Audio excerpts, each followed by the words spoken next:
Hi Biyahero! So, andito tayo ngayon sa Singapore Rain Vortex Changi Airport. It's a prank! Andito tayo ngayon sa China. Kung mapapansin nyo guys, parang ginaya nila yung yung sa Singapore doon sa airport, yung may waterfall sa gitna. Kahawig siya guys. Tapos pwede kang umakyat din doon guys para maikot mo nga. Paakyat siya. Ang galing talaga ng China manggaya. Pero instead na sa mall, sa airport, dito nila nilagay sa isang mall.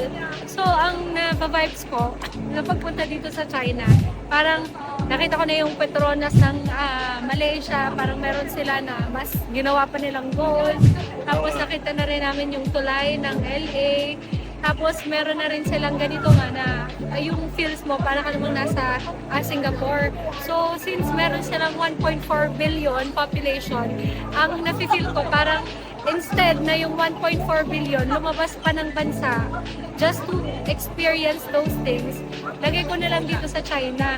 Yung spend ng mga tao na pera paglabas, Sa dito kanila na pa lang din din sa kanila mapupunta. papasok para umiikot lang sa bansa nila yung pera. Yun, ang galing. Ang talino ng China.